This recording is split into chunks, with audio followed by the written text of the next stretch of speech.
Hello everyone, once again we are here with the topic with the same chapter electricity, but the topic is the Jules Law of Heating effect. To know this concept, first we will see some examples, just like we are having fan and bulb and moreover the charger and our gadgets, all these. So if we use them, they will heat after some time, and heating is of no use. This heating is of no use, means undesirable, no benefit is there. Moreover, this heating reduces the life of our appliances. Okay, so if this heating is there, sometimes this heating is gives the benefit also, just like we are having toaster and electric iron is there, and electric oven is there, and electric heater also, and hair dryer is there. This kind of all appliances work on the principle of heating. They also gives us the heating effects. So for this, from where we got this heat? All these conductors, all these appliances got heat. So this we will going to explain in this topic. So here is electrical energy. Actually, what is this energy? Energy is the ability to do work. Just like if we rub our hands, then we do some work. When we rub, then what will happen? Our palm will become hot. So it means we did some work. So if this energy of a body is set up by moving electrons, this energy is moving by electrons, then this is called electrical energy. Some examples for this are alternating current is there, direct current is there, lightning is there, batteries, capacitors and all. But we are taking here only the batteries in this chapter. Energy generated by electric yields, this is not we are taking. In cells or batteries, the chemical reaction generates the potential difference across its terminal, makes the electrons to flow through the conductor. These electrons collide with the atoms of conductor.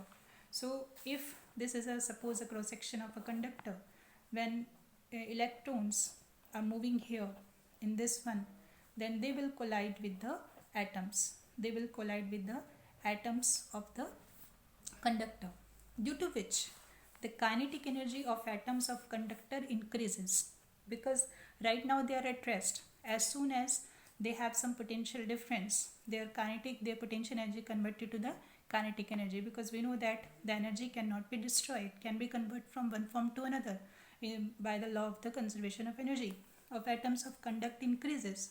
So the temperature of the conductor will also increase. Thus the energy of electric current is converted into heat energy.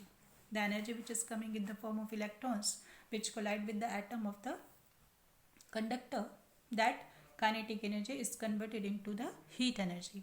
This is a circuit diagram. Suppose we are taking V is the potential of the battery, key, I current is flowing through this resistor. We can take here bulb also. So here is the current I flowing. So if V is the potential difference across the conductor, then the work done for the charge Q is equals to W is equals to VQ. This we have taken from the potential difference definition from the previous videos. V is equals to W upon Q.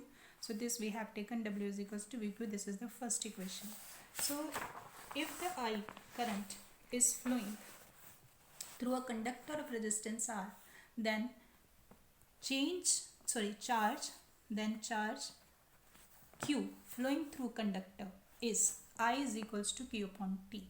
That is also we have explained in the previous videos. From here we have taken Q is equals to I, the second equation. From this first and second equation, W is equals to, here is Q. So we will replace this Q by IT.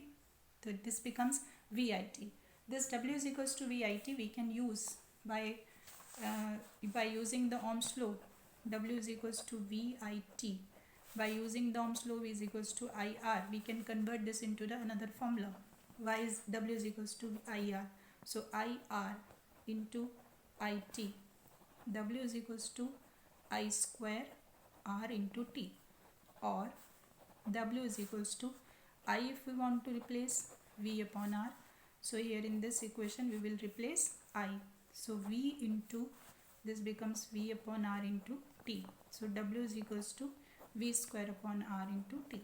So like this we can transform one formula into the other by using the Ohm's law. This we are using in our numericals. What is our requirement? So you can use that formula.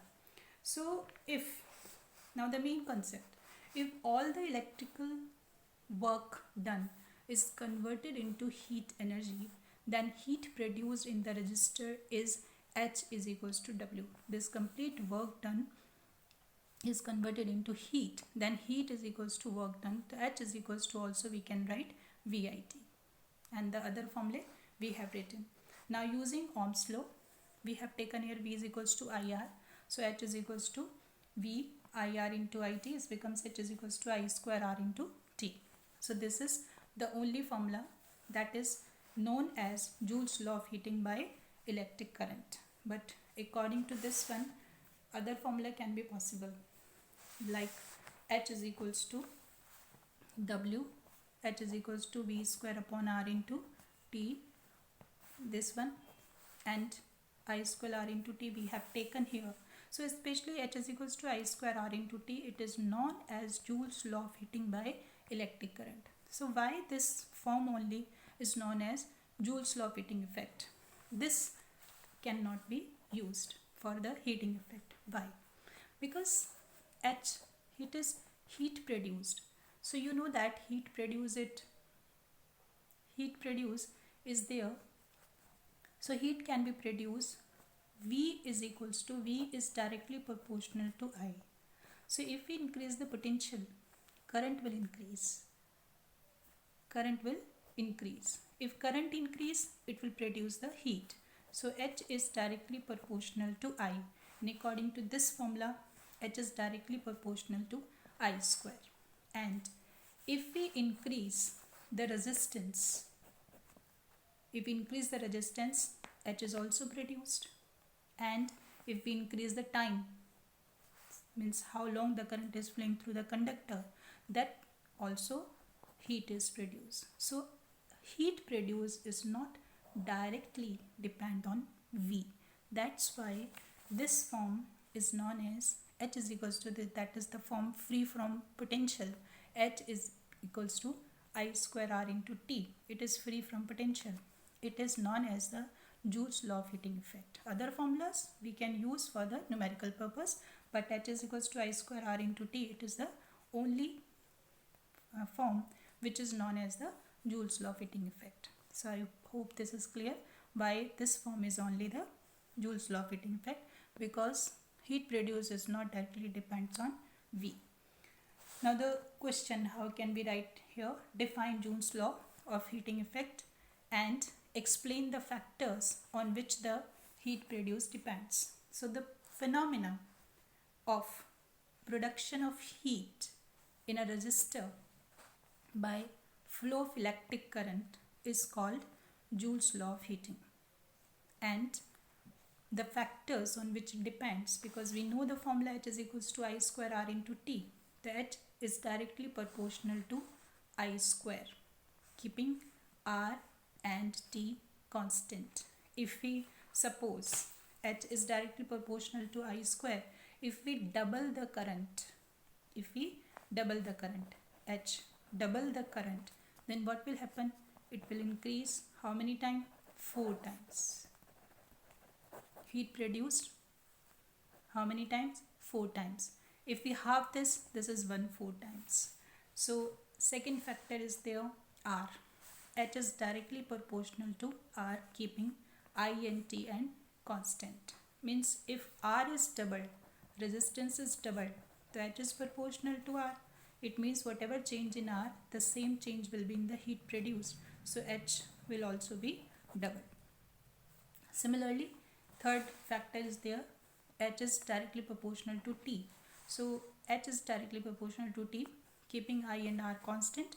If we increase the time, suppose if increasing 2 hours, then heat produced will also be increased by 2 hours. So these are the factors on which the heating effect depends. So this all in this video. So next video we'll just learn about the power. In next video we'll just learn about the power and the numericals based on this topic, the formulae we will use.